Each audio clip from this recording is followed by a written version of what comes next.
again. Just can't wait to get out. No, I don't like being on the road. I like being places. Specifically, I like being quiet places. Places that quiet my soul. And so does she. See? Hi. So she likes driving me to quiet places because she owns the Jeep Grand Cherokee. I have a Dodge Challenger.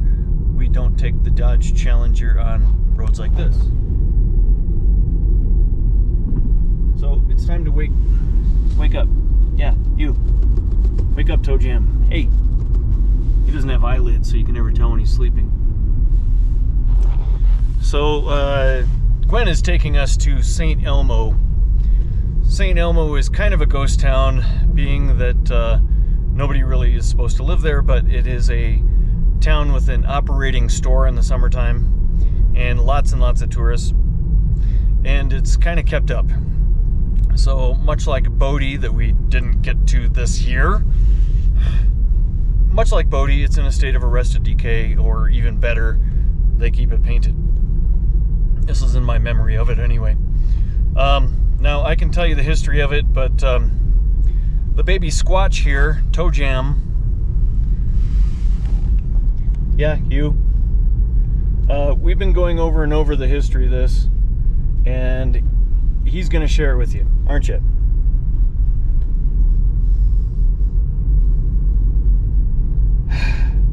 Smart Alec. No, it has nothing to do with a Muppet from Sesame Street. We've been over it. Give him the real history. Yeah, what else?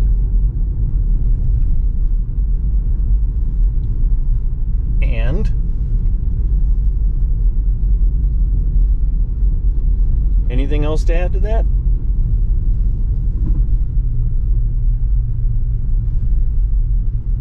Well, that'll do for starters. Thank you. Thank you, Toe Jam. You've earned your aspen leaf salad. Yes, you can have dessert too.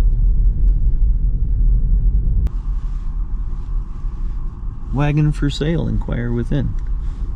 Warning, no jerks allowed. Oh, I like that. The general store. They sell sergeants in there too, or just generals? The Mercantile. One of the hundreds of chipmunks, and I'm not talking about the child.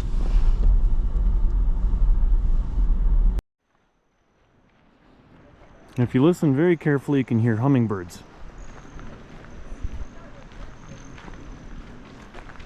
So the Mercantile, established in 1892, is a private residence, but we can peer in the window.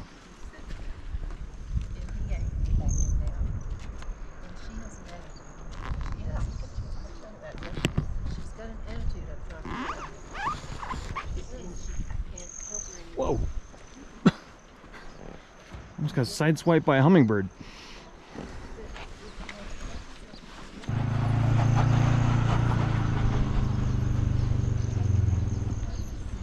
Here we go, there's a hummingbird right there. I'm gonna go inside.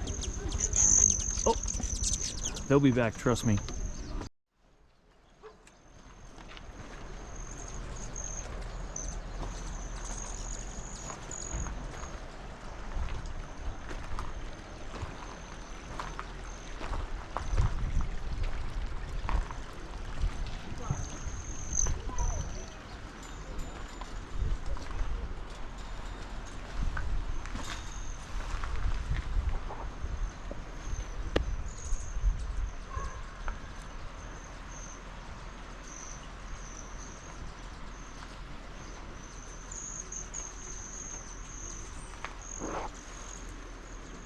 All of this is apparently for sale. Yeah, I need some bigger tools.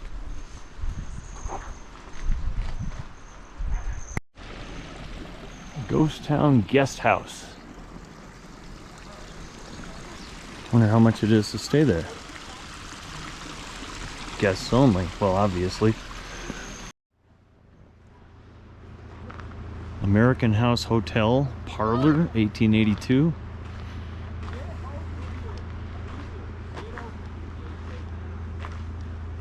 we'll come back to go inside.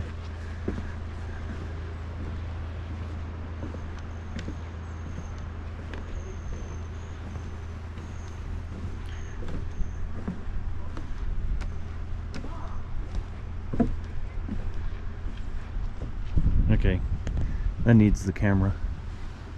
Cool little door right there. Now that's how you hail-proof a house. Make your shingles out of tin. They'll be there for nearly ever.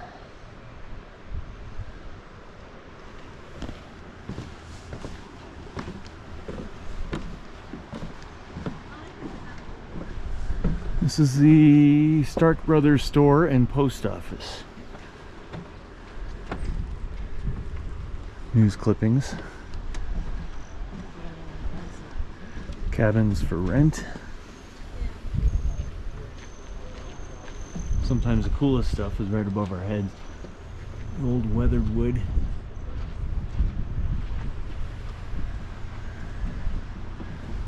And the door.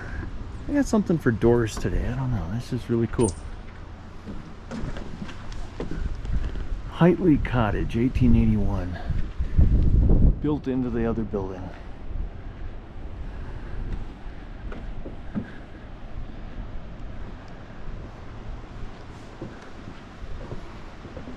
The Cash Chris Building, 1882. We don't know what they use it for now. Probably just empty.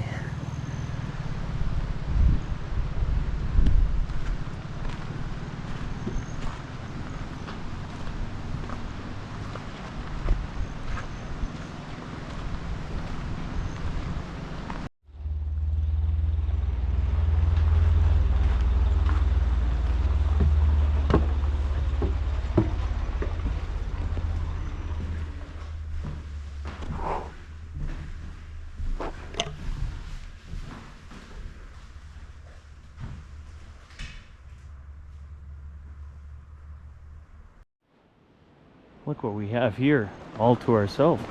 Just us and the hummingbirds.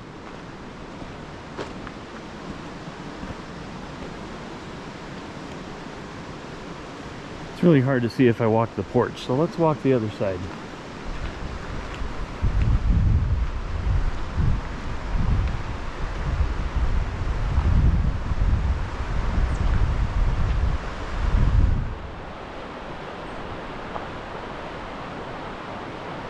I could live there. I'd give it some new paint.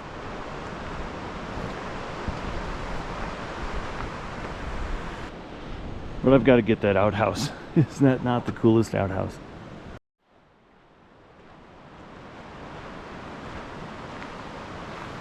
Williams House, 1880. Shoemaker. Everybody needs shoes. I know, I just paid $85 for my boots that I'm wearing now. That stands to reason why he had such a huge house. Remember that, boys and girls, if you ever stuck in a time machine and you end up in the Old West, make shoes. They do well. And then you have the Whitney Forbes house, 1882. Who was Whitney Forbes? No idea. Feel free to give me an idea in the comments below.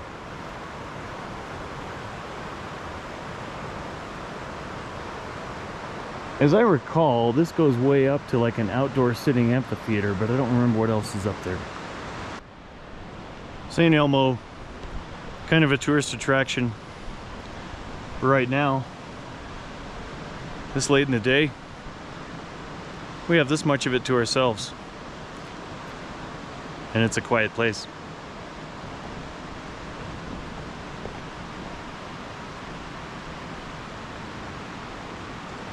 A town from 1880.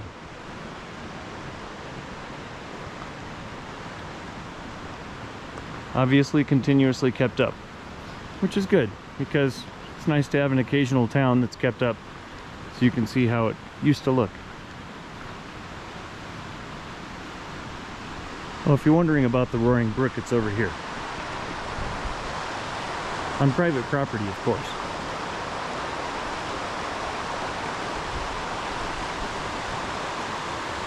Anymore in America, everything's private property except for BLM land and state conservatories and such.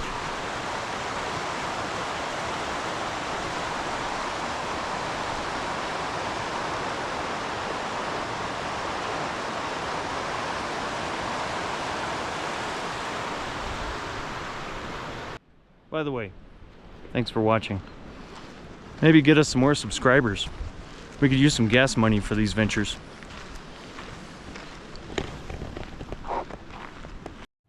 Here we go. Something left authentic. As in not refurbished.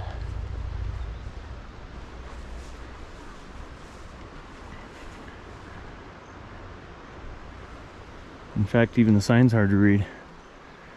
Lloyd Ravengo House.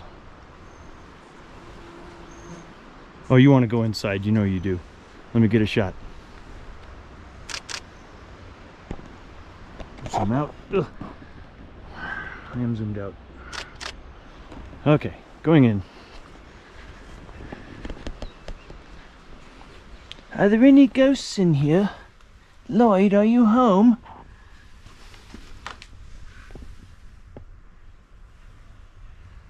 I'm surprised they leave this open to the public. Oh, there's a good photo.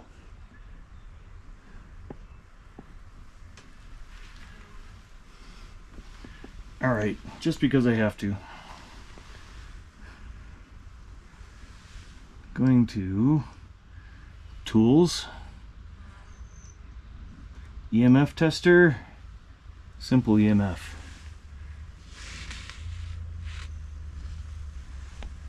Lloyd, if you're home, knock or something. Nothing. Standard baseline reading for magnetic field. But I had to try because somebody's gonna go, oh, this place is super creepy. It must be hella haunted. Who knows? I'm not gonna sleep in it.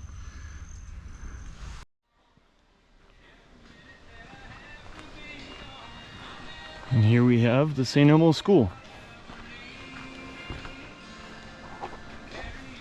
And a noisy neighbor.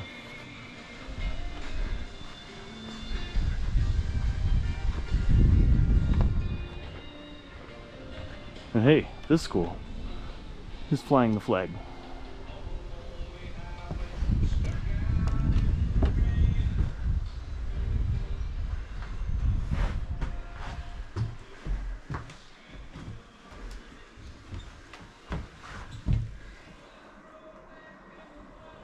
Schoolhouse Museum, work in progress.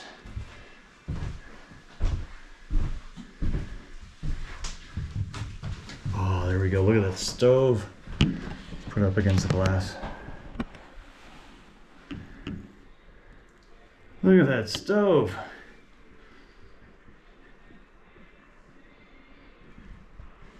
That's what you call a safety stove. I mean, it's got a wood stove surrounded by a metal casing to keep the kids' hands out of it.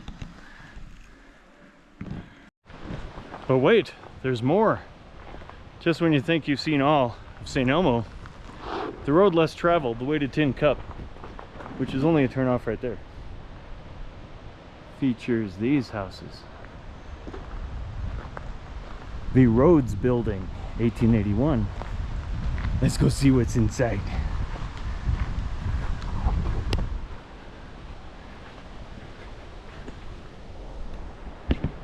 Look at the wallpaper. It's a lot of collective furniture, but the wallpaper.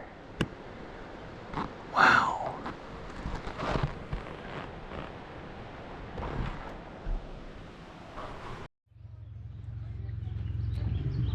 Okay, so that's why we didn't go to Tin Cup Pass last time, and that's why we're not going to go to it this time. We need something a little more thinner and more aggressive than our Jeep.